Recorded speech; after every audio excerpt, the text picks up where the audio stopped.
That's a very interesting feeling. I'd be a really good dad to a daughter. Yeah. Sons, I don't know. Y'all got to figure that one out. That's funny. I'll probably be a good dad to a son too, but I will traumatize him. Yeah. Because trauma builds character. Trauma doesn't really build a girl's character. Not in the way that I would want. Yeah. For my daughter specifically. Yeah.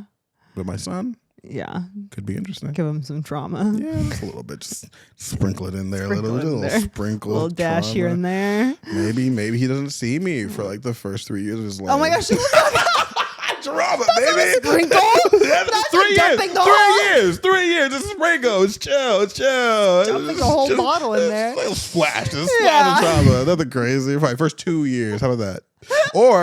Or because I do understand that the first 5 years are really important, I'll be there for the first 2. Oh my God. I disappear for the next 3, then Oh come my back. God. That's not a dash of trauma. That's like full blown. Like, that's a dash. It really depends on what you do afterwards. He's 5. What's happening now? Am I the best dad ever? Sprinkle. Oh my God. What else would I do? Whiplash. What else would I do? Please explain to me. I don't know. What else would I do in this situation? I feel like beat him? No. That's like be like a. Welcome back, everybody, to another episode of the Intellectual Podcast, where we're just putting just a little dash of nuance in the polarizing conversation of the internet. See, dashes. This We're is doing just dash. the theme of today. A little dash of trauma, dash No. of nuance. Here we are, doing our thing. Your version of a dash is a lot larger quantity than other people's dash. But you've tasted my food. Yes. So I'm doing something right. I don't know. Maybe I'm in doing life. something right. My life is pretty good too.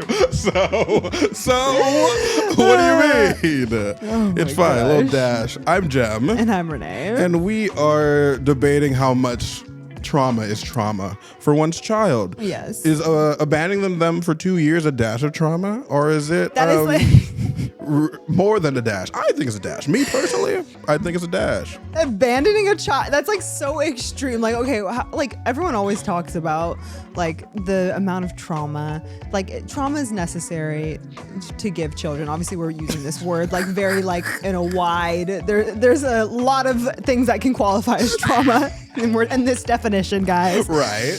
Oh my and God. the first thing that Jim says is abandoning their child. But only for 2 years. You initially said 3 years. 3. Okay, that's so much different than 2. But 2 either way, 2 is still like a lot of time to abandon a child. I'm over here thinking like, all right, like you whoop your kid. Like, I don't know. That's like not traumatic. you're like a little emotionally like unavailable as like a father, like you're like emotionally distant and I don't like hug my son enough. yeah, exactly. Like you don't say I love you. Like, you That's know, these so sorts rude. of things. Like, to me, that seems so like why would You're just being I be there and abandoning your child.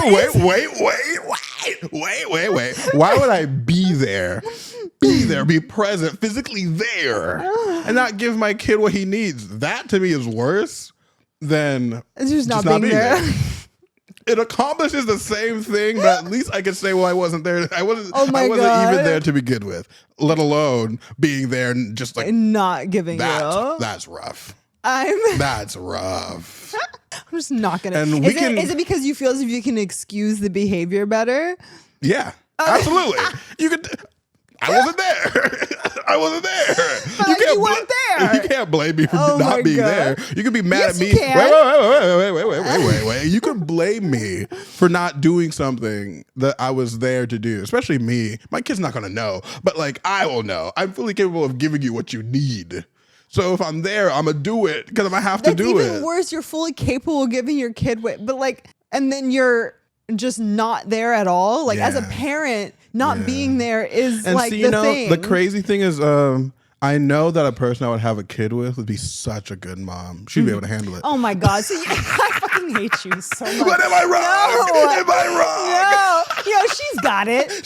She would. She would. Otherwise, I would not be having a baby with her. See? Oh my, no. This is horrible. Horrible. Fine, 6 months. When these 6 months are, it doesn't matter. I could do it maybe the first 6 months, 6 months after they turn 5. Oh my God. Okay. 2 years or 6 I months. just Pick like one. my brain went somewhere completely different in that conversation. I'm just like, yeah, like you're gonna traumatize. Like in my head too, it's like, okay, yes, you as a parent are still human, so you may like yell at your accidental trauma. like you may like yell at your kid like more than you should, like, and you, I don't know, like there are things that like looking back at my parents and the way that they treated me and like looking back and be like they were doing their best in a lot of ways and they were just being human under like whatever amounts of stress they were in at that time, or like I'm like was being a shit of a kid and like they were just at their threshold, you know. Up to here. They reach, exactly. I'm up to here with your shit. Dude, that's crazy for a kid to push an adult to that brink. Well, when you have 7 kids, it's like it's not even the one child; it's all of the kids at different levels, and so you just happen to be the one to be there when they were at that brink. Jeez. So that's always fun. So the moral of the story is don't have 7 kids. Don't have 7 kids. Don't have 7 kids. No, I don't know that any person can really handle that much, just that much. You know? Like, you know, like the attention to like their emotional, mental, spiritual, physical well-being, each one. When I hear people like, oh, I'm having 11, 12 kids, like that's a lot as a parent. And then what ends up happening, which is like no fault really of, you know, the parent, but there is some fault. Especially in this day and age, who people are willingly having so many children. It ends up like the older kids end up taking on that burden, and like there's all these, and I'm just like, you gotta help me out. You're the oldest, right? It's like, but I didn't ask to be here. Right. I did not have any kids. Right, Mom. you were the one who chose to keep on having children. Yeah. Especially in this modern age. Yeah. I don't understand. Definitely a decision. Yeah. Definitely a decision. Like I like the idea of having a big family, but there's like a certain point where it's like, okay, this is just a lot of fucking kids. Like you can't do it. Which is funny too, because that was forced on you. You're already going to have a big family. You don't have to try to have a big family. Right. If all your sisters have kids, that's a big family. This is true. This is very true. They don't all have to be your kids. Yeah, but it's starting to look like we're all like living kind of far from each other. That can At change. least, well, actually, maybe that's not true, but who knows? Because there's only one of us that's married, and her marriage took her away from us. For now. But like once you leave California and see how cheap like other places that aren't California are, then it's kind of hard to come back. And that's what she's dealing with right now. But then like you have to be where you are. Yeah. And that's not California. Right. So pick your poison. Yeah. Me personally, I know how cheap everything else is. I'm not living in Kansas. No. I'm not going to live in Montana. We have to draw the line somewhere. Oh, yeah, those are like pretty like barren states. At least in Montana. I don't know about Kansas, but same. Yeah. Very same, like same. not All a lot of that, population. Lots of land. Lots too much land. America's huge, dude. Massive. America's huge, and 80% of the population lives on the East Coast, and 20% West Coast. Obviously, math. The population in the center is like very sparse. Nothing. Yeah. Nothing, because on the western side of the Mississippi, 15% of those people are in California. Yeah. There's nothing in between California and the Mississippi. Yeah. Jeez. There's Colorado. Colorado's quite beautiful. I would move there. It's not heavily populated. This is true. Well, no, yeah, exactly. That's the thing. Very it's true. like America's beautiful. America the beautiful. America the great. Not propaganda, just the song. Yeah. But that it's empty. Yeah, but it's empty. It's empty. And this is so we're going on a crazy Oh my tangent. God, yeah, we we're going really on a are. crazy tangent, but I have to say it because I am up to here with this rhetoric. Because Texas and freaking the federal government are feuding right now, and half the country is supporting Texas and their right to protect their border. Basically, Texas is tired of people crossing the border into the country, and they took it upon themselves to like boost up their border defenses, which is their prerogative as a state. You know, they have sovereign state autonomy, whatever. But the federal government is like, don't do that, and Texas is like, F you, mofo. I'm going to do what I want because I'm a state and I can do this. And it's really like giving Civil War vibes. Right. Texas is always on the verge. I know. They really are. They They're really like, specifically are always on the verge. Like the legacy of the Confederacy in that state specifically. They're like, we're a state. Yeah. Okay. Yeah. You're the biggest state on the mainland, but like there's nothing going for you. You guys broke off from the mainland. You'd suffer a lot. Yeah. The only state that could actually break off and be okay is California. because of our economy. Third one in the world. We could do it. It goes America, China, California, which is crazy to me. That might be different now. We might be fifth. I haven't looked at that information in a long time. Yeah, still very crazy. high. Yeah, still very high. So like Texas, don't break off. But the federal government was like threatening to send in troops because like you're not supposed to do that, and it's just like this whole back and forth thing. And I'm over here like, why? What's the problem? What is the problem? Sure, the middle of the country is desert and farmland, but let's just like irrigation in that California, Arizona, Colorado, Montana, Wyoming, Utah, all those places. Little irrigation, build up some cities. We have space for everybody coming in. No one wants to be in Mexico and freaking Brazil and Colombia where they're like in danger for their life. They can't do anything. They're coming to America for a reason. Right. We built up this country for this purpose. Yeah. They're coming here for a reason. Right. And we have the space for them. We do have the space. Yeah, there's a lot of things about that where like just about the way that like government and economy works. Yeah. Where I'm just like, look, I know there's like a math to it and like a reasoning behind everything. Why don't we just print more money? Like, why don't, but like low key, like, or just like even like the thing of like the state of our economy right now and how like everyone is like struggling essentially. The prices are too high. Inflation has gone up, like cost of living, all these sorts of things. But like jobs are we're in the midst, I'm pretty sure, of a major like job. I forget what they call it, but a lot of jobs are laying a lot of people off right now. A lot of big companies are laying off a ton of people. 2 weeks ago, Google just laid off another 1,000 people. Yeah, insane. Like major layoffs happening in the country.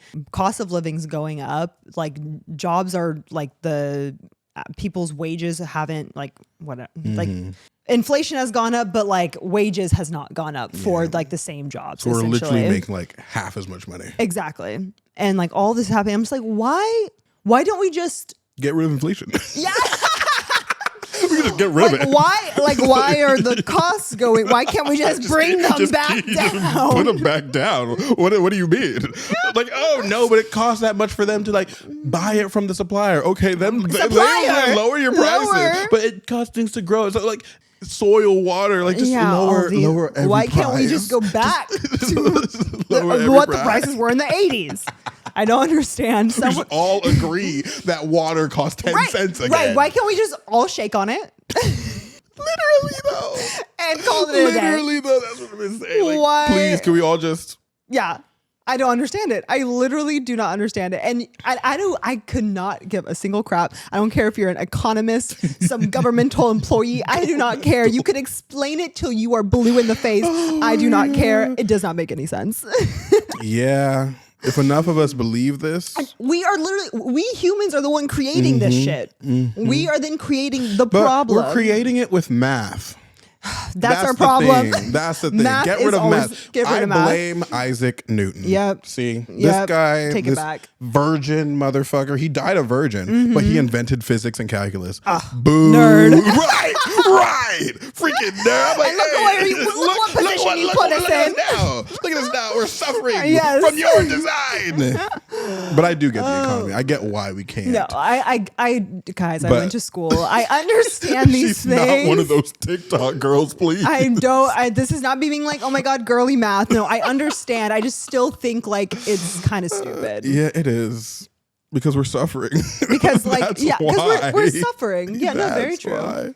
Like, we don't have to be suffering. And I just get like in a very like not existential, but like a little existential. Maybe meta. I don't know. Just like at the end of the day, we are humans creating this society, and like it just like makes me so angry. And I think a lot of people post-pandemic, in the middle of a pandemic, have felt this way. It's like we are literally creating these situations for like. Why can't I just be like, I don't want to participate in society anymore and not? If enough people do, that will work. Right. That's what the 1% is scared of. Yeah. Everyone's being like, I'm scared of that. I'm not going to lie. If we all just stopped paying rent, if we all just, because a lot of people did during COVID. And they changed the law to like, and a lot of business, that had to landlords, they couldn't do anything about it. Yeah. Like everyone wasn't paying rent. There's nothing that you can really do. You can't like the landlord is also like in the middle of a pandemic. Like there was, I don't know.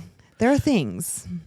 If enough people. Yes, if enough people. The problem is getting enough people. Yeah. Because doing it by mobilizing yourself, at that large of a scale. if you do and you can, Yeah. they'll kill you. If you mobilize that many people.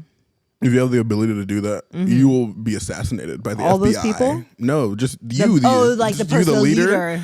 You're gonna be. Someone needs to sacrifice. But like when Whoever the leader, you are out there. when the leader is dead, the mobilization stops. But I'm just saying, like, someone needs to sacrifice themselves to be that leader. For literally no reason to get us all back to where we started. Not for no reason. I'm sure it would make some sort of. But granted, then it's the same thing. Pandemic is still like an example of like things going a certain way and then us snapping right back to the way things were the moment things were okay. See. I hate it here. Okay. Anyways, Jeez. emotional intelligence. Really, really dystopic for no reason. Yeah. Well, But that's just like the state of the world that we're in right now. let's talk about the political and economic state of the world Yeah. right now.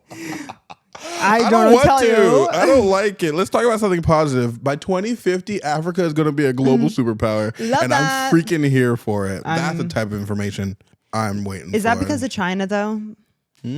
Is because I heard that like China has like put their grubby little hands into Africa's economy. They have. Or like African countries' economies. Africa is China's China. America is or China is our China. America's China is China. Okay, I'm here with you. Africa is China's China. I see. Okay, I see. Okay, I got you. I was like, I can't explain it any other way. That's just what it is. China is our China. Is what it is. Yeah, China is our China. Right. And Africa is China's China. Like, what? I get how little that Brain sense. breaking. But we outsource all of our manufacturing and all of our infrastructure to Chinese stuff because it's less expensive. We don't have to pay as much stuff over there. The exchange is better. Same thing for China to Africa. That makes sense. Ooh, a better way to say it. Africa is to China what China is to America. Wow. Yes. Wow. There we go. We got there. Intellectuals, baby. This We is got crazy. there. Yeah.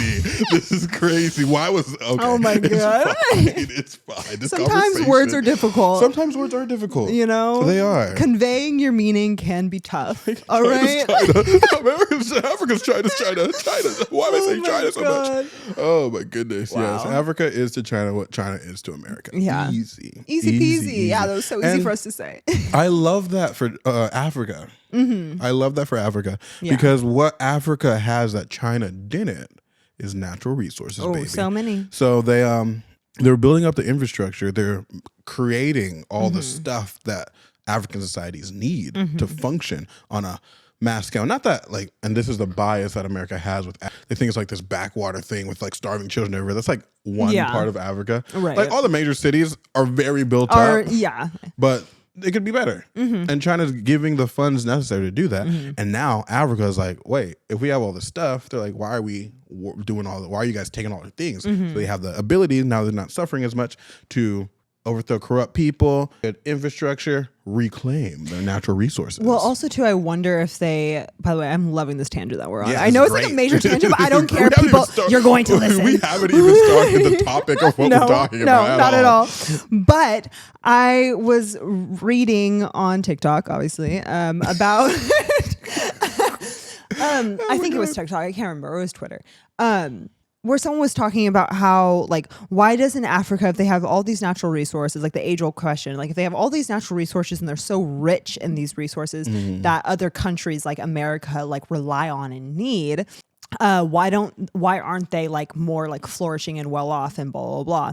And it was just going in about how like certain countries, I forget what country they use as an example, but certain countries, you know, like there's historically they've tried to do this where they've elected a leader who had this sort of mindset of like, you know, really, okay, well, we're not just going to like give all these things. You're going to pay this what it's worth. Right, fam. Exactly. And those leaders basically getting killed off by ops, American ops, and all these sorts of things. CIA's CIA's right. Woo, man, and we people could talk about the CIA. The CIA. insane. And crazy. like basically them planting leaders essentially in their government so that they can get away with whatever they want, essentially. 100%. And I was like, damn, that's like that must be so frustrating as like, I bet. Oh, being the richest continent on the planet and just, you can't, because you don't have like the facilities that these first world countries have. Right. But you have all the resources that make these worlds function at the first class level. Right. I'm just like insane. And then two, if they're not assassinating people that want to do right by the African people, it's corrupt government people that just filter all the funds to themselves. Right. Right. Ugh. Human greed. Human greed. Ugh. What can you do? Gosh. And that's been going on for like 200 years. Yeah. Poor Africans. Yeah. But we're at the precipice of something different. So by 2050, 25 years, we're going to hopefully be in Africa. Hopefully. Yeah, we'll see. There's still a lot of bad stuff going on in Africa, though, too. Unfortunate. Well, because on that same topic, Congo, what's happening with the Congo right now? I don't know what's happening with the Congo right now. Essentially, there's just like a lot of, I think just, I don't know. I wouldn't know if it's called like, it'd be like classified as like labor trafficking. But there's like I think apparently a whole genocide happening in the Congo right now over like, this sort of idea of like, there's I forget what it's called. Lithium? But it's the thing that, companies like Apple, Samsung, etc. need to like what's in your phone. Lithium? Probably that. Yes.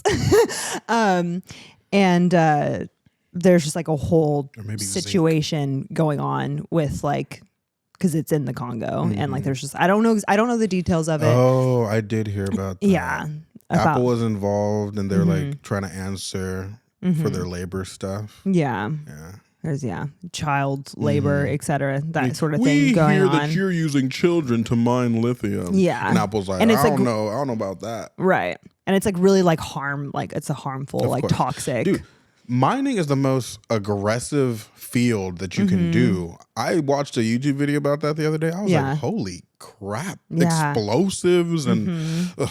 It's dangerous. Yeah, it's dangerous that work. That is rough. 100%. That is rough indeed. Yeah. But bring it back. Yes. Bring it all the way back. Way back. We're going to be talking about something that I think is very, very necessary and very, very useful for people that are in relationships and just people that are existing in life, right?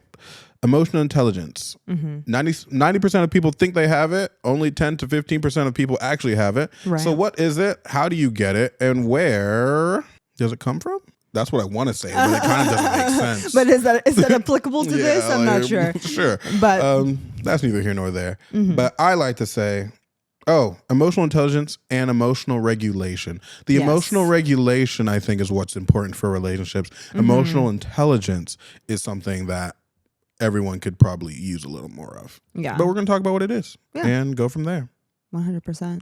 And do you think you're super emotionally intelligent? I think I am incredibly emotionally intelligent because emotional intelligence actually has 4 factors. So it's, and I'm good at 3. I'm okay at the 4th one. Okay. The 4th one being empathy. Right. That makes so much sense. Right. But the other 3 I have in spades. Okay. I have in spades. I wrote down what they are. Okay, yeah. So emotional intelligence, self-regulation. Yes. Social skills. Yes. Self-awareness and empathy. Yes. I have impeccable social skills. I am very self-aware. And I arguably have probably the best regulation of anybody I know. Yeah. And I've met a lot of people. And I pride myself on my regulation. It's almost too good. Oh my gosh. It's almost too good. Like it's so good that it's like a problem. I'm serious. And I don't say that. I don't say it with pride. I don't say that with pride. I don't say it like it's a thing that I enjoy. But it's like when you're too regulated, you stop functioning in the normal tendencies of a human being. Sure, yeah. Humans don't need to be that overly regulated. Yeah. And I am starting to encroach that over-regulation. Right. You know? Right. And that's because I'm self-aware. I can know that. See? Wow. EQ, baby. Boom. Boom. Boom, like I said. Boom, like I said. Bombaclat. Bombaclat. Bring it back to... That's not even Africa. That's Jamaica. Jesus Christ. What is happening right now? I don't know. You've never said that to me a day in your life. That's the first time I've ever heard that word come out your mouth. Oh fuck. This is crazy. Anyway. It's the new setup, man. Yeah, it's a different, completely different dynamic. Yeah, I'm It's seeing so it in a different unserious. space and time. Yeah. We are so far away from one another, guys.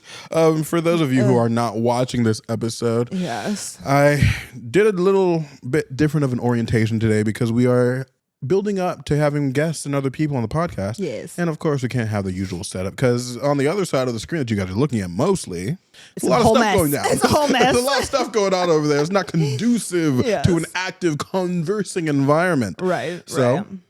we switched it up. I really like this setup. Me too. I really like this setup. It'll be great for people. Mm-hmm. I don't know if we should do this all the time, but also I wouldn't mind doing it all the time either. Like this. This can just be our thing from now on. Yeah.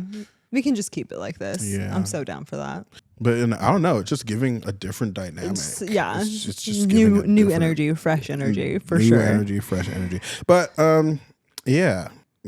I do think I'm very emotional intelligent because outside of the 4 factors of emotional intelligence, there is like by definition, emotional intelligence is the ability to like regulate your emotions, identify and regulate your emotions, and also identify and perceive, maybe even influence other people's and hold emotions. space for other people's as well, right? Like to be aware. Like it's not just to be aware and whatnot of your own like state of mind, which is like the empathy aspect, right? Like to be aware of other people's like emotions and to be able to hold space for that as well. Exactly. And that's it in practice. So usually a person that can perceive and understand a person's emotions will naturally like hold space for them. Unless you're a narcissist, in which case it's really funny because narcissists are very emotionally intelligent. Yeah. But as we're going to discuss in the conversation, where the source of this awareness comes from is like what's important to determine how that emotional intelligence is used.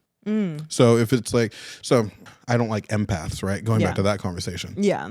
You mentioned in that conversation, maybe they're just super hyper aware because of the situation that they had. They had a really traumatic upbringing. So their amygdala is super activated, earlier onset activation of the amygdala.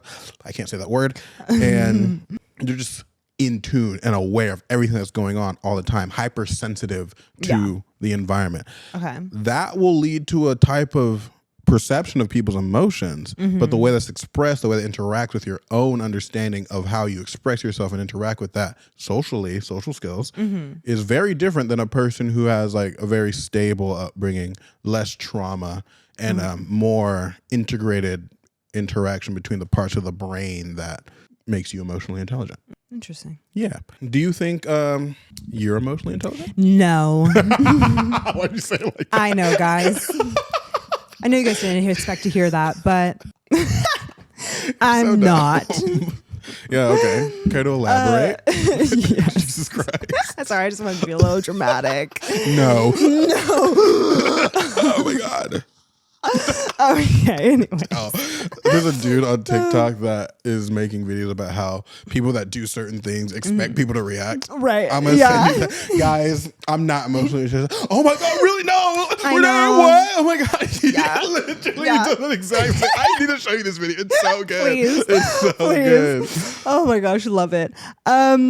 Yeah, no, I think it's actually funny because in like doing like research on this topic for the podcast, I was coming to realize like obviously something like this, it forces you to reflect and like to think on your own. Because I think before having to do this episode, I probably would have said like absolutely. a hearty like I am definitely, my EQ is high as fuck, like, and I do think I have like a high EQ, like it's not to take away from like what I think I'm capable of. But I do have a hard time self-regulating, like a really hard time self-regulating. That's so interesting. Yeah, and which I'm really good at hiding. So Yeah, that part. That part, because like to me, my brain is like, really? You're like, You're so regulated around me specifically, but I see how you are with your man. Yes. Yeah. We're good. We're great. No. And then even just like with myself as well, you know, it like, I really like in my own like little bubble. And then when you're in a relationship, that your person kind of gets included into that bubble. And you kind of like resist that inclusion. Yeah, Get exactly. out of my fucking bubble. Get out of my bubble. But now I'm like, you're in my bubble. So here it is, bitch. Just kidding. Okay, that's toxic. A different type of issue. Right. So clearly, no, you're, yeah. like I said, the lack of EQ is showing. Right. Exactly. Guys, look, I'm just a girl. I'm just a baby. Oh, No, I'm not just a child. But hence, right, like my inability, or not inability, but just my struggles to self-regulate. It's definitely something that I have a hard time with. Right. Have you explored the nature of why that is? Like the nature, like I know what it is, or like what like specific. What being like, you know what it looks like when you're not self-regulating properly? Oh, I can feel it. Like I can like, and that's when I was telling you, I think I talk about this all the time off camera with you. I think with a lot of people where I'm like, I'm afraid I'm a narcissist. Like I have, and if you are someone with like an anxious brain, you will understand these like obsessive, like self-critical thoughts that like will pop up in my head when I know I'm not acting like in like the most optimal way, or like a way that I like from the outside looking in would feel like proud of. And oftentimes it's in moments where like I like, there are like certain scenarios where I feel as if like I have a hard time holding space for other people's like emotions, where I can become like really defensive, and especially when I feel like I'm being attacked. I think that's why I get into my head about, am I like some narcissist or something? I can't hold space with people when I'm made of. Right. Like when I'm in the wrong and I feel attacked, then like I become like very like defensive, and it's really hard for me to like not make excuses for myself or to explain myself. And sometimes like, you know, but you guys, you need to understand, this is like why I have such the biggest urge to do that in those moments. And like I've worked on it. It's an active thing that I have to work on, because I've been this way since I was a child. God damn. Damn. Yeah, damn. I'm sorry. I'm sorry. Oh my God. Anyways, but yeah, so it's definitely like one of those things where, and but like I'm very self-aware, which is like what I said, like I still think I have like a high like emotional intelligence. I just think that there are areas, because of my I think I'm very, very high in my self-awareness. I think I'm an extremely self-aware human. I think so too. I'd agree. Yeah, I would agree. And I think I'm very empathic until I feel attacked. Then I am empathic in my head, but it's not like being verbalized in that way, at least immediately. It's like you understand how they're feeling so well that you want to correct the negative feeling, because it's a reflection of you're like, you. You're like, right. You're like, but wait. Like, don't guys, feel away. Wait, don't feel away. Because but understand me, but like understand why I did the thing that I didn't mean it. I am just. That's how I get.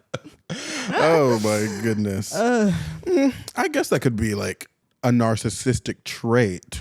Totally. But we as an internet community really have to understand the difference between narcissism as a clinical diagnosis and narcissistic traits. Right. We all have narcissistic traits. Yeah. But I don't even want to call them narcissistic traits, because that's so aggressive. Yeah. So are we a little selfish sometimes? Yes. And if you're defending yourself and you feel attacked and you feel the need to control and you don't want to feel that, like that's just a natural like self-preservation situation. Yeah. And I've gotten a lot better in my life at like, I'm usually it's really hard for me in the moment to like self-correct and like just be like, okay, this person does understand me, and like I just need to hold space for them in that moment. I can do that like away, and then I can come back, and then I can do that. I also think too, and like the vein of like self-regulating, I'm really exposing myself here, but I don't really care. That's fine. I actually like talking about these things, weirdly enough. I think another aspect of that is I very easily, and this is why I don't think it's very like seen very much by people. I turn against myself really easily. Like when I'm like my internal thoughts, like I can be so mean To yourself? Yes. That makes me sad. I know, it makes me sad. I'm like, damn. That's like in my head. I'm like, oh, God damn it, girl. Like, oh my. but I think that's like That's a really interesting. Yeah, I feel like that's another like really big aspect of like self-regulating is like you really not being able like I guess being able to control your thoughts and filter your thoughts and like not so easily in times of like stress or because it doesn't even necessarily have to be in like a time of like conflict per se with another person.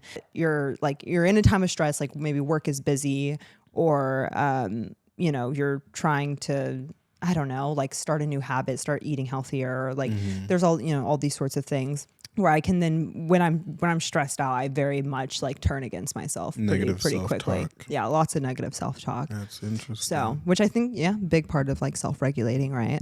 Being able to like regulate your thoughts in those like moments and those times of like stress, being able to like, sure, they may pop up, but like being able to like talk back and, you know. And that's what I was going to say too, because it's almost damn near impossible to not think of something. Yeah. Your brain, and I always love this analogy, your brain has only one setting and it's go.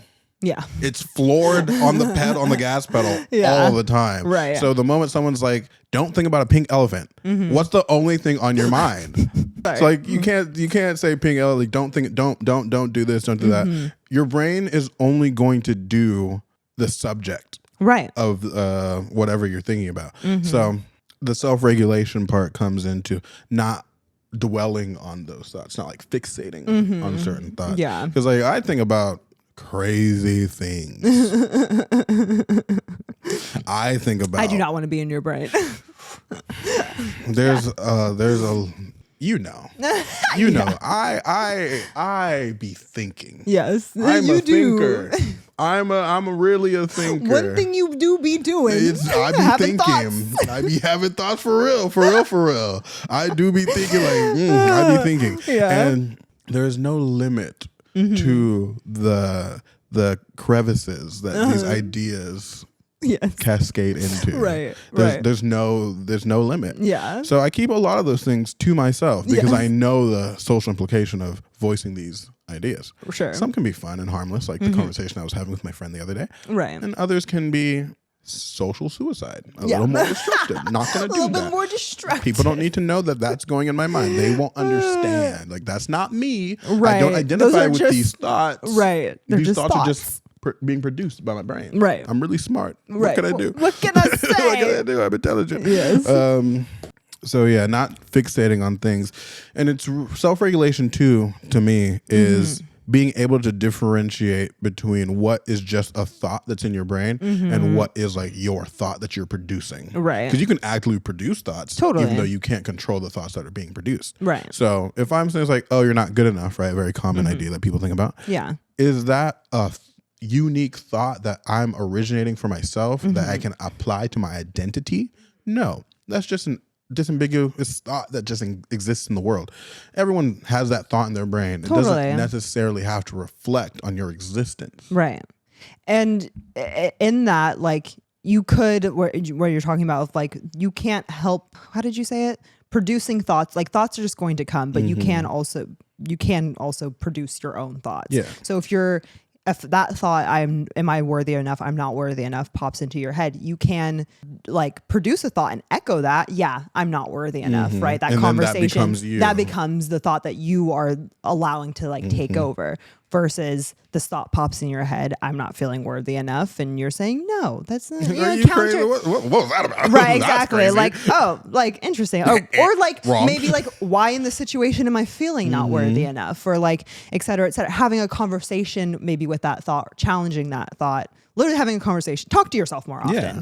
I think. I do right? that all the time. Yes. I'd be insane if I did it. And I'm going crazy. Like, oh my God. Are you there? Actually, you're just, and this whole time this podcast is just you talking. Projecting?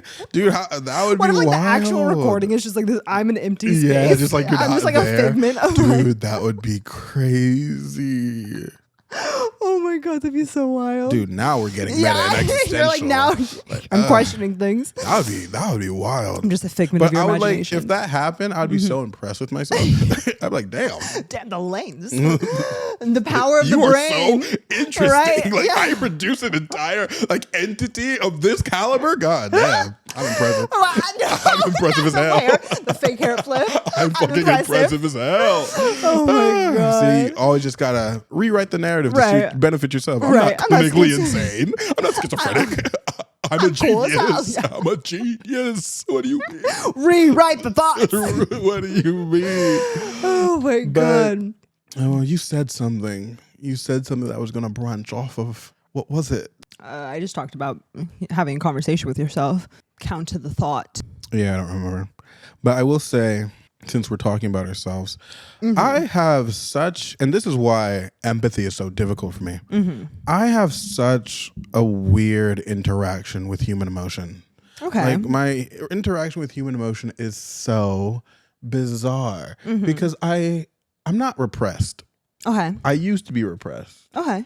but I grew out of that. I evolved past the need to subdue my emotions. Totally. So I feel the full range of the human emotional spectrum. But at the same time, I can understand you need to feel things. I can understand that feelings are valid in some sense. I can understand that all these things are necessary. But also, because of my life and my experience, emotions are so easy to control, to manipulate. So I don't trust emotion. Gotcha. It produces such a weird sentiment. And So you don't take them very seriously yeah, with like yourself? with myself, but it's a little different with myself because I know the significance of my emotions. Because I can instantly clock why I'm feeling a certain way Totally. for a certain reason in a certain context. But that's why empathy is really hard for me because I was gonna if say. I have that like kind of resistance to emotions in and of itself, and then in my life, in my experience, people have weaponized emotions against me a lot. So I'm like, I already don't trust emotions. Emotions can be so easily influenced. Yeah. I have this negative association with the influence of emotions and people weaponizing them against me. Right. I hesitate. I hesitate to fully enwrap myself into your complete emotional experience. Yeah. And that can be a problem. And this is where my emotional intelligence can get a little lower. Admittedly, I do admit. it can get a little lower because you can see you can see this in my interaction with women. Almost every relationship I've ever been in, I might even say every relationship I've ever been in has ended. No, there was one that didn't. Almost everyone has ended for some version of I feel like you're not like caring about me in some way. Like I feel like you're not like tuning like something about me and caring. And it's like they tell me it throughout the relationship, but I also understand that a lot of the times, especially with people with low emotional intelligence, it's I am not a person that expresses his emotions in the same way that they might be used to. Yeah. So it's like I'm feeling and expressing my emotions, but I'm just not expressing my emotions the way you might want me to. Doesn't mean I'm not expressing my emotions. Doesn't mean I don't care about you. Totally. But there does become a moment, a level where it's like, I just feel like you just don't care about me. Interesting. It's like, whether or not that's true, sometimes it is. Sometimes that it has is. been true. But it is because I have such good emotional regulation and emotional expression in relation to that regulation, I then oftentimes project that onto people, which is fine in these type of interactions. Totally. Yeah. But it's very difficult when you add the romantic layer to it. Yeah. Because those people don't want their emotions regulated. Yeah. Because the moment you try to regulate their emotions, it's a very fine line between express yourself like this and invalidating my emotions. Exactly. But sometimes emotions should be invalidated. Oh my God. And then we go back to the beginning, like have a weird association. Like maybe it makes no sense for you to feel what you feel. about me it's- specifically. Right. Sure. And I did learn in my interaction with people, it's like you can't validate every sentiment, every emotion that a person has in relation to you, because sometimes it has nothing to do with you. That is an association they have with an unmet need, an unhealed wound that they're projecting onto you. Yeah. Yeah. And it's like, I used to try to validate and go through the like intellectualization of a person's emotional state and talk them through it and wanting to be there, be present. Sure. But the entire emotion that they're feeling is just a waste of time for me. Right. So I'm like, well, that's not what's happening here. Yeah. Immediately invalidate it, but then that's another problem. Yeah. So. Yeah. You definitely. Yeah. And I think that's why it's important to be with or find someone who you can like trust, who can like identify that for themselves. Maybe not necessarily in the moment of feeling the feeling, but being able to be like, look, I know that this is like not about you specifically, but is about like me and what I'm blah, blah, blah, blah, all these sorts of things. And you can actually then more easily like validate that as a partner because you know, like, and you see that they even recognize for themselves, like, I know this isn't about you specifically. Then I can be a part of that. Yeah, exactly. Like, cool. Yeah. That's a lot less like obviously, I don't know, work is like the right word, but it is. But it is a lot less work for you. Less work, because now we're fighting your demons together versus me fighting you while you fight your demons. Right. It's like, that's too much. You fighting me and your demons. You know, come on now. I'm not going to fight you to be better. That's crazy. No, also very fair. So, very fair. Yeah. Again, I get the sentiment. I get the sentiment. And am I working on it? No, maybe a little bit. I reserve the right to resist your feelings. You know what I mean? It's like I'm not leading with emotional invalidation, right? But I will always qualify. I will always qualify whether or not your emotions are something I need to care about. That's just how I feel. Right? No, and you know that is how you feel. Yeah. Because here's the thing, right? Okay. So let me explain this. So just like in a relationship, you have to care. You hope you would care about your partner's feelings, right? Here we go. The second part of that. Yeah. I love this phrase when I heard it. Emotions make requests, not demands. Yeah. So this is a problem. We talked about it before.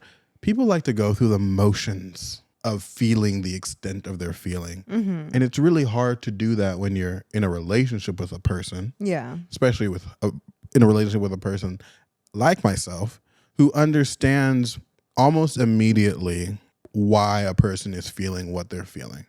Especially if I have information about that person. Right. Which I would probably have if they're my girlfriend and I'm dating them or whatever. I have a lot of historical context. I have a lot of the conversations that we had. I'm weighing this in relation to the information that I already have. And then you're reacting. So I know what the nature of that reaction is. So I'm not going to talk about the laundry that you're mad that I left on the couch. I'm going to talk about your need of support that you don't feel like I'm giving you in this moment. And people hate that shit. Nobody wants to go from point A to point D without going through B and C first. But like sometimes people like may like I can see the frustration in that though. It's like, okay, yeah, sure. Sometimes we can talk about like the emotional implications of why I feel like you should, like why I'm upset about the laundry, et cetera, et cetera. But you clearly already understand. So just do the fucking laundry. Yes. And like validate my upsetness about the laundry and then do the laundry. Also true. You know? But that's not like every time. Totally. I'm just like, again, this is just the idea. Yeah. But emotions make requests, not demands. So you don't necessarily have to act on the emotions that you're experiencing. Emotions are an indicator. Emotions are a reflection of something that's occurring in the environment. They're not necessarily, or they don't have to be a state of being that motivates you to a certain course of action.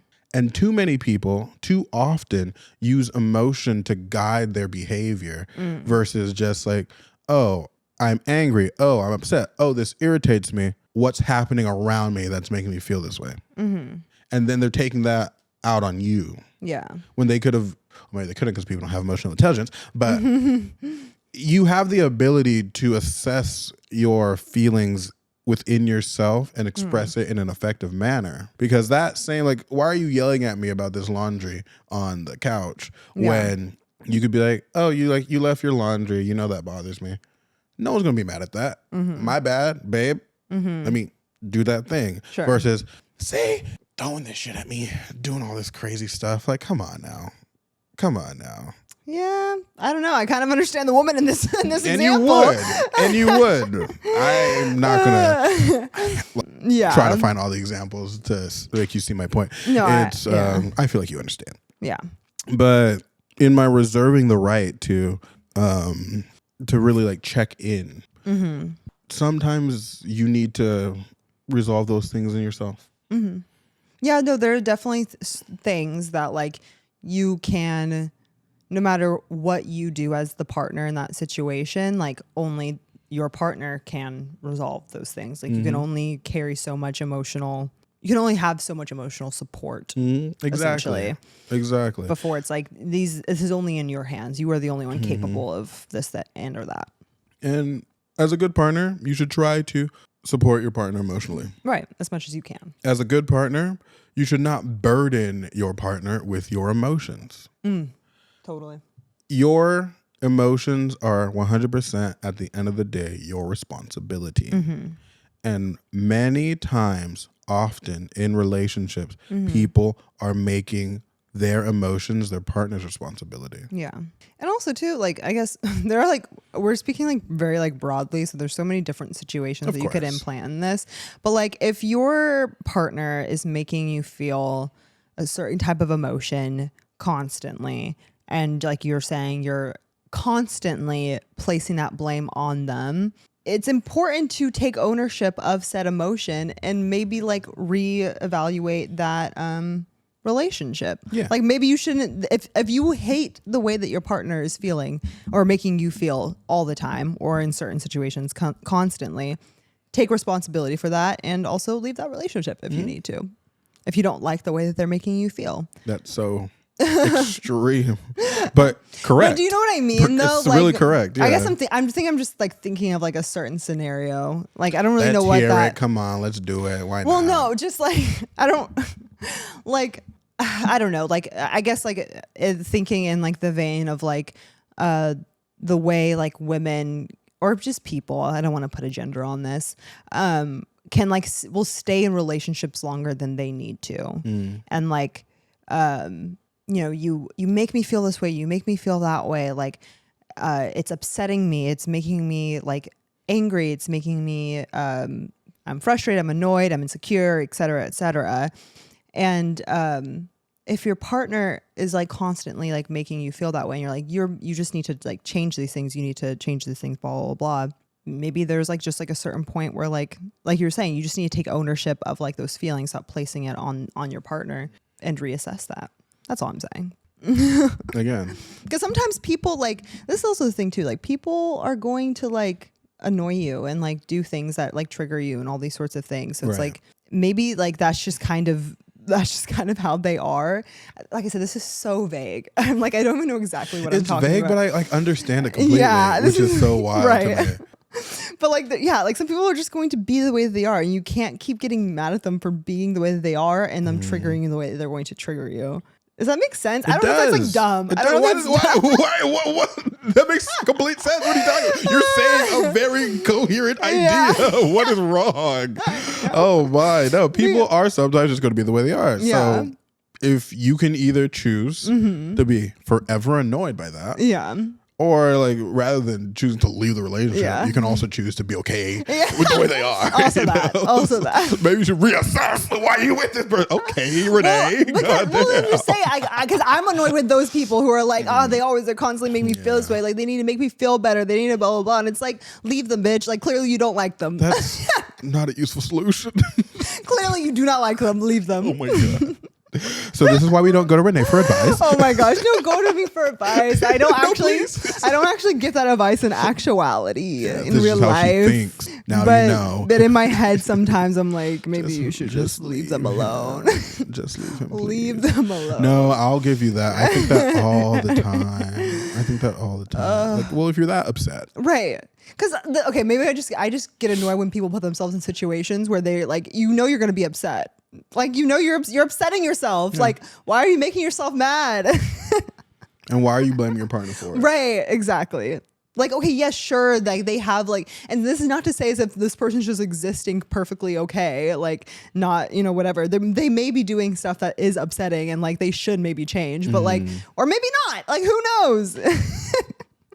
Like you're hurting yourself. Like take responsibility in those situations. Like take ownership. Like your life is in your control. But how would they if they don't have emotional intelligence? This is true. I think what that entire thing is really illustrating the fact that most people don't have the level of emotional intelligence required to come to that conclusion. Yeah. Because to the emotional intelligent, that conclusion is very easy. And the fight isn't even a thing that happens, which is why I say I'm a very boring person to date. I'm a very boring person to date because I don't fight about dumb shit. Yeah. And people be fighting about dumb shit and they be trying to fight me about dumb shit. And I'm like, my emotions are regulated. I'm not upset. I see that you're upset. Right. Damn. That is annoying. But we don't have to be upset about this. Sometimes we gotta get into a little tussle. See? Toxicity at its finest. And I'm okay with There's that. like, you gotta let the valve open a little bit. You just gotta let the crazy out just like a tiny bit. Or you can date uncrazy people. Also an option. Everyone's a little crazy. Not me. Again, I Okay. just said that's not how. No, I understand. Oh I understand my for the gosh. sake of this weird reptilian part of our brain, our need for like contrast and stuff like that. You do have to stir the pot a little bit. Yeah. And for me, who doesn't naturally have the inclination to do that, it's so overdone to actively accept. Yeah, because like you're like really Problems. actively doing it versus Yeah. like someone who's like there are times, like I will admit, like there'll be times where I'm like, I just don't, like in my relationship, like I just don't feel like doing the most effective thing right now. I do not have like the like strength or the like. You just want to express yourself naturally. Yeah, like sometimes I want to be imperfect right now, and I'm not going to be like I'm not going to be my best self right now. Yeah. And I And think you're not that's required to be. no. You're not required to be. Exactly. But I feel, and you can correct me if I'm wrong, for you specifically, For me specifically. I feel like those aren't things, like if you feel that way and you act like that, you're not doing that for some innocuous thing. No. It's going to be something that's like worth expressing yourself that way. Yeah. So for no. the most part. So no. For the most See, this part. is what we need to ask Matt about. Yeah. That's why he needs to be sitting here. literally. Right Literally. here. That is what we need to talk about for sure. Noted for next time. And he does great with, because this is the thing, is like I can never truly be very like toxic, because I think in those moments when I'm feeling that way, I usually will express I'm not my best self right now. I'm not going to express myself in the most perfect way. I'm not going to be very effective. I'm just expressing myself, and Matt will just be like, okay, like all right, well this is where we're at, which is to say, and then I'll usually come back around. right?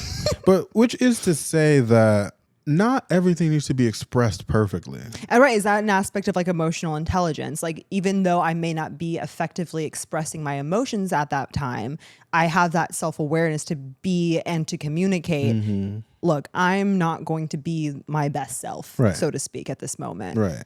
And then the emotional intelligence on the other end for Matt to have empathy and to hold space for my like imperfectness. Exactly.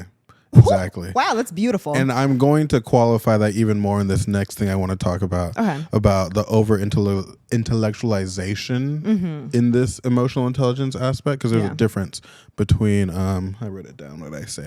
There's a difference between emotional intelligence and emotional intellectualization. Totally. So I want to elaborate on that a little bit. But back to the expressing yourself. You don't have to express yourself perfectly, and emotions I'm talking about are not just like the natural like annoyances and irritations that happen when you're interacting with people, because people are annoying. Yeah.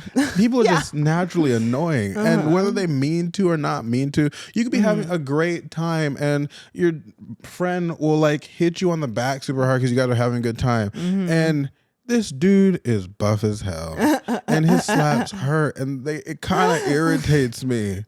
It kind of irritates me. Yeah. And sometimes I'll just like, come on, bro, like, come on. Yeah. But it's not gonna like ruin my entire thing. Right. But these little type of things, like you'll snap sometimes, you'll be like triggered or annoyed or something. These little tiny moments. I'm not saying that you have to be completely perfectly if you're emotionally expressed. intelligent, then like you should always be able to interpret whatever you're feeling and express it in the most effective way possible. Right. No. Emotional intelligence is to identify what's happening. Yeah. And when it matters, like you are in a moment of high stress, of high anxiety, and you have to communicate and interact with another person. Or even if you have to like have this interaction with yourself, you're able to identify what's actually occurring and you utilize that information to form a more effective means of operation. So you're not going to self-destruct the moment something crazy happens. Like, oh, you walk into a room, you have social anxiety and you're overwhelmed. So you're going to down a bottle of Jameson to relax you. Okay. Maybe don't do that. Yeah, maybe not. Maybe don't do that. Or back to the freaking laundry on the couch. Like you're really pissed off and you're doing all this stuff. So you're not going to scream at your partner about the laundry. You know, that's what I'm talking about. Not just like the attitudes that people have. Attitudes are fine. And girls be having attitudes. And honestly, if a girl doesn't have an attitude with me, I'm kind of annoyed by it. Yeah. Hey, play with me. Yeah. Like be upset. Yeah. Be mad. Like I'm trying to annoy you. Like have an attitude. But it's when the thing matters. And I don't know, like it's really hard to qualify and explain because there is a immediate difference that I sense, like night and day, even within the attitude. Like I immediately know the difference between like, oh, this attitude is just now it's like full blown crazy irritation, and the energy changes, the way I interact with it changes, and it's like not fun anymore. Yeah. It's not fun. It's not fun. We're not in Kansas anymore. Oh my gosh. So attitudes are fine. Negative emotional expression, debatable, and only you can decide what that looks like for you. I, as this innocuous voice on the other side of your earphones, on the other side, cannot tell you what that is. Right. But going into intellectualization, and emotional intelligence, because this is kind of what we're doing right now, but we're doing it with a point because we're explaining this to people. Right. But this happens, and this is what I used to do a lot when I was super repressed and just not feeling anything. Super repressed. Right. And I think in our conversation with our friendships, with the friend that you know I'm referring to, you can easily identify this as a thing. Something will happen, some really like actively traumatizing situation, like mild trauma is occurring in your life. Yeah. And instead of like processing the emotion, actually processing the emotion, you are talking about the experience in a way that seems that you've resolved the experience within your mind, but it's just you using your ability to identify information to avoid having to deal with the actual weight of the emotion. Right. And I used to be so guilty of that. Like you were saying before, you have the uncanny ability to rationalize and what is it? I see it. You have the ability like to craft whatever story that you want to craft to explain the way and explain the reasons why you do a certain thing. Yeah. Especially if it's your fault. You're like, well, you don't understand because this way, and it'll sound good. It'll be it'll sound good. It'll sound accurate. It'll sound perfect. Yeah. But it could be true, but it's not what's occurring in this moment. Right. You're not feeling what's actually being felt. What's happening, like for you in that specific situation, is you're feeling inadequate because you made a mistake. Yeah. And instead of dealing with that and apologizing like a normal person. No, I'm angry. It's so hard for me, guys. It's so hard. It's so funny because we were talking about this off camera, obviously, and I was like, yeah, I struggle with like not admitting when I'm wrong, but just like accepting that I did something wrong. Because I will say like, I'm sorry, I know I did something wrong. I apologize. I hurt your feelings. But also in the same breath, being like, but understand why I did the thing, and like this is why you should understand that. And it was, I like, understand really, you, so I you didn't do it understand me. intentionally, and like Right. da da da da. And Jem's like, I literally don't struggle with that at all. And I'm like, what? At all. This is literally the thing that keeps me up at night. Like, I made a mistake. I'm like, it's like the exact opposite for me because if you're upset by something I did, but I didn't intend to do it, that's your emotion. I accept no responsibility for that at all. I'll apologize, right? I'm sorry I made you feel that way. I will not apologize like that. Yeah. But to me, that's how it is. Accept this responsibility for the way that your actions made someone else feel. I'm sorry I did that and that caused this experience for you. Yeah. But I don't feel responsible for that emotion. Yeah. So I do not lose sleep over it. If you wanna take that to the grave, that's your prerogative. For sure. I don't know what to tell you. Yes. But that, the over-intellectualizing the thing, for sure, guilty of that. Yeah. And it's really cool because I was watching a video that was going through like the science, the way that your brain processes emotion. And emotion is not processed in your conscious mind. It's not a cerebral activity. What is a cerebral activity is understanding the implications of emotions. Yeah.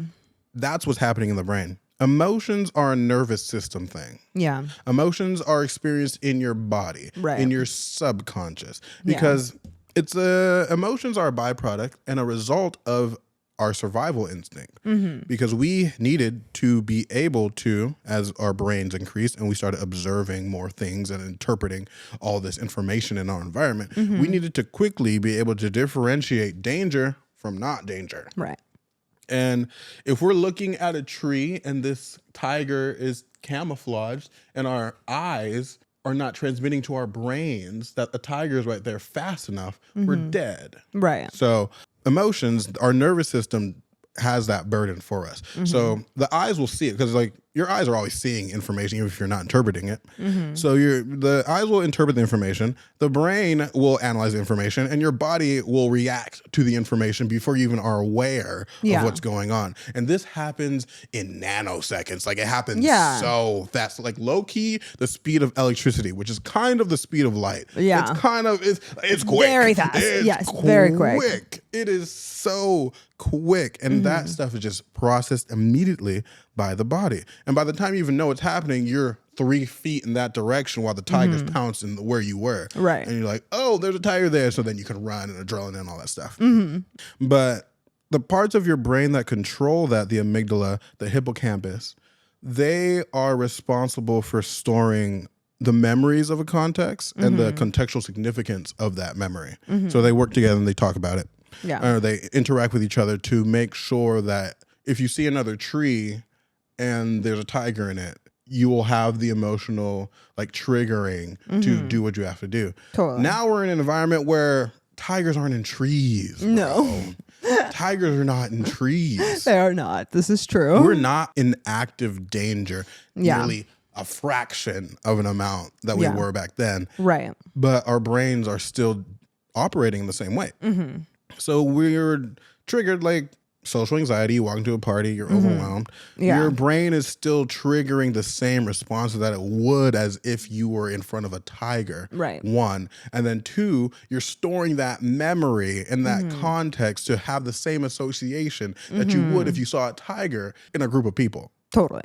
So then after that, your prefrontal cortex, the logical side of your brain, establishes the emotional response and the emotional context and the stakes, the emotional outcomes that can be happening in that situation. Right. So it'll take the context and the lower part of your brain is reacting to it as if it was a tiger. The prefrontal cortex is like, okay, this is not a tiger. Yeah. And then you're logicking the correct emotional response. Right. I'm not going to do a 40-yard dash in a direction because I see a group of people. Right. Though that's how you may feel. Yeah. Even though that is how you might feel, you're not going to do it. But if you have an overactive trauma response because you had a sad, very sad childhood, then that's not going to function the right way. Yeah. So you're super traumatic, you're super anxious, you're super turned on. But the logical side that's controlling the emotional response is not giving you the proper response and stakes to express yourself in a way that makes sense to the context of the situation. Yeah. So instead of being in your body and feeling that and just processing that, just being, there's no tiger in front of you, right? There's not a tiger here. Right. You're going to try to rationalize a way to make sense of the emotion that you're experiencing instead of understanding that it's not something that you're supposed to be. This is not the correct. Yeah. And man, the brain is really good at creating narratives. Good. Totally. God. Again, gas pedal. It's always on. It's always go. So it needs to make sense of, like, if I'm feeling this strongly about the situation and there isn't any danger, I have to create the danger. Right. I am the danger. I am danger. Yeah. And it's not a useful way to be. It's very, very it's very, very hard on your body, one, because all the things you're not processing are being stored in different places on your body. I was actually looking at another video that was talking about where different emotions are stored in the body and why you might have chronic pains in this area and how to relieve it and stuff like that. Yeah. And I was like, that's interesting. That's cool. It's not good to then to have like a meaningful interaction with the world. Because you're overly triggered, you're overly stimulated, you're overly like hyper aware and sensitive to anything that's going on. And you're like, your body's not right, your brain isn't interpreting the environment as much as it is, and like you're just expressing yourself in crazy ways. Yeah. In crazy ways that aren't an accurate reflection of what's going on in the environment. Yeah. I think those are I think in some situations that like that example loses me, but I definitely think in certain moments of like anxiety or I don't know. I guess anxiety is the only one that I can think of at this moment. Like anxiety, where I can really feel that like applying, right?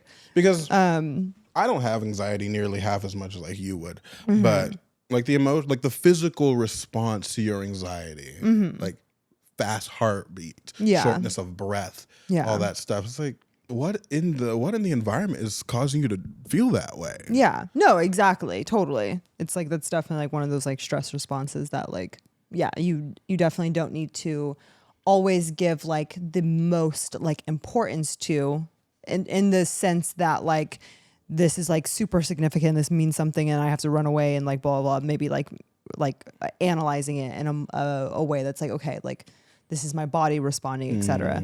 But like more so in terms of like the emotional regulation when it comes to maybe other emotions, maybe like, I don't know, anger, like frustration. I kind of, the example kind of loses me. But yeah, I definitely do like agree. Like a part of like building up emotional intelligence is being able to like practice or exercise that muscle of like, well, I guess like because we were just talking about like over intellectualizing emotions. And if you are someone who does tend to do that, like actually this can apply both ways. Being able to like really be in your body and understand like that your body's like in like a certain state. And if you're over intellectualizing that, like if you're someone who tends to over intellectualize something, kind of allowing yourself to sit in that like emotion a little bit more. And if you're someone who tends to be like more like reactionary and kind of reacts on emotions, I guess both people kind of need to sit in their body a little bit more. Like don't react, don't try and think too hard about it. Just process and be in that emotion. Right. And that was thank you. Because that was the point I was trying to make with that. Okay. Over like all that information I said, like that was my point. The reason I explained all the stuff that I explained is to illustrate like how quick your emotional response is activated. So you're angry immediately, you're expressing something immediately. It doesn't necessarily have to be what it is. Yeah. Like the emotion itself, while it's important, while you need to feel it, is not as significant as like whatever is happening in the environment. Totally. But when you're feeling it, instead of like reacting and expressing it in a potentially negative way, even if you're not with a person, like all the internal introspective like emotions that you have that are really self-destructive if not processed correctly, instead of being in your mind so much, sink down into your body, right, experience whatever that is, and this is not intellectualizing the emotion. This is actually how your conscious mind communicates with your subconscious mind, and you identify the physical happenings that are happening in your body. Yeah. And I think that might be a technique that people explain to like combat anxiety. Yes, no, maybe? Yeah, probably, yeah. So it's like when you're angry, you immediately like clench your fists, you're tense. Right. And then heat in the extremities of your body.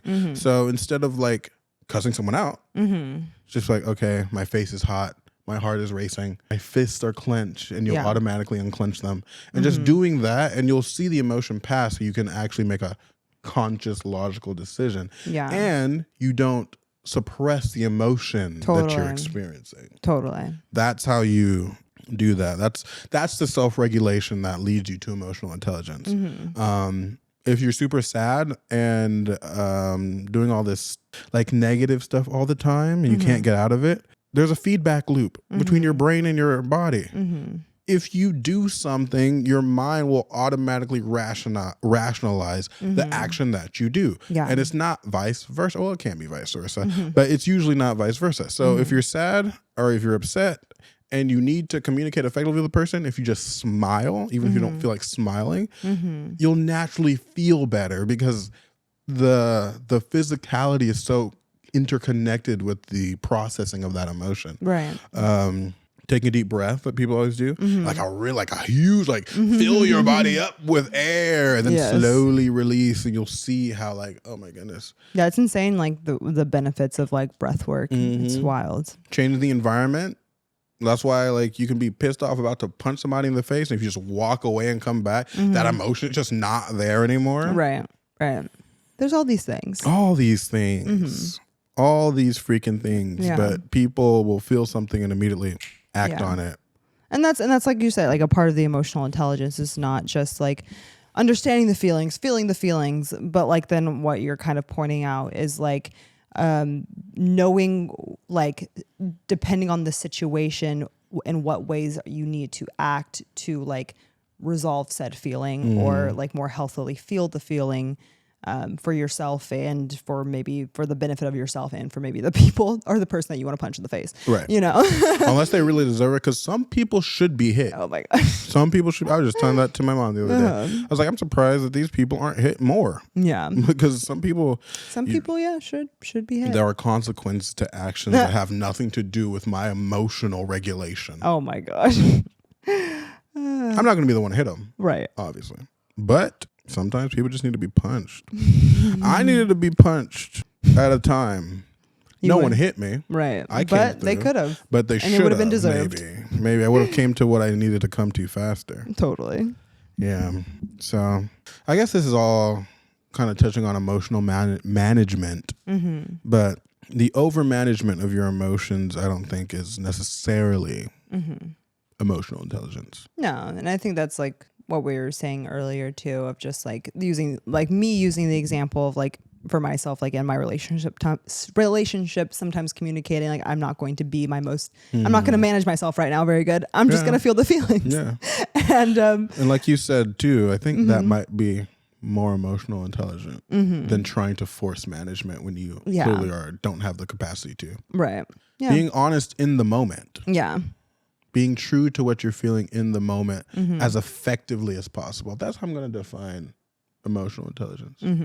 Yeah, there's definitely layers to it, and like we were identifying at the beginning of this episode, some of us are better at certain aspects than others. It's all like, you know, I wouldn't say like a spectrum, but like those are all like points of like variables that some are higher on, some are lower on, depending. For a spectrum, it's like you exist throughout it, right? Yeah. What is when you are like, oh, that's levels. Yeah, like There's just because like different if you're like levels to taking like it. a personality test, like what's under like personality, like there's I don't know. It's ocean. So openness, conscientiousness. I forget the Well, you're missing the E, neuroticism. the E and the I A. don't remember the E either. I don't remember the vowels, but Yeah. it's like openness, conscientiousness, excitement, something know. around you. Anyways, I don't know, but like everyone knows, like when you take a personality test, you're like, oh, you're higher on like this thing, and you're lower on this thing, and like there's you're literally like there's levels to it. So I think that's essentially like what it is with like emotional intelligence and especially in a relationship, because that's kind of the frame that we're talking about this in. It's really important to increase those levels as fast as possible. Yeah, because the more you have much more successful relationship that way. Your relationship will be easier the better you are at managing your emotions and regulating your emotions within yourself. Yeah. So you can communicate effectively, because relationships are so emotional. Yeah, totally. And they're supposed to be. Right. That's just the nature of what it means to integrate yourself with another person. Yeah. It's violent. Totally. Yeah. Violent. Right. please. It's violent. Right, exactly. It's a lot. It's very intense. Yeah. That's a better word. Yeah, there we go. It's intense. It's intense. You really just want to punch someone. It's fine. Yeah, Jesus Christ. It's intense and it's dynamic. So emotions will be there.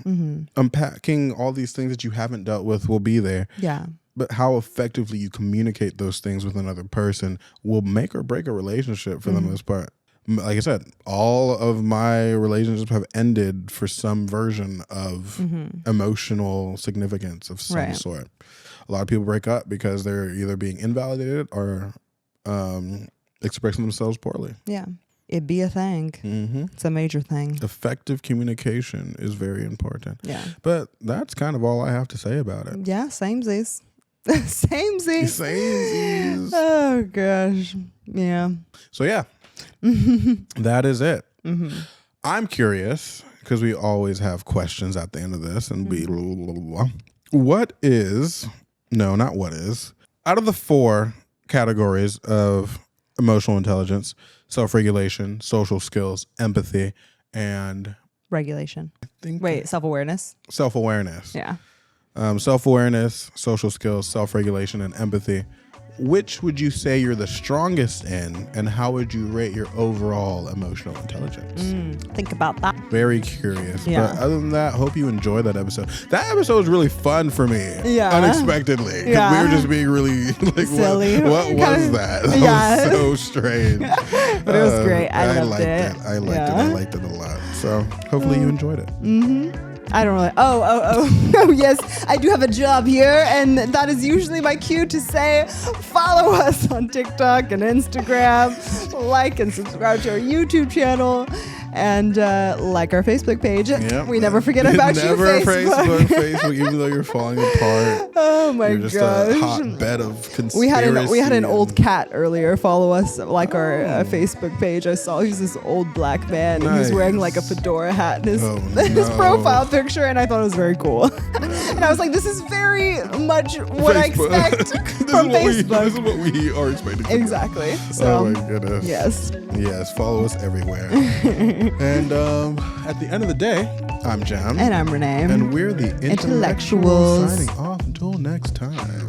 Bye.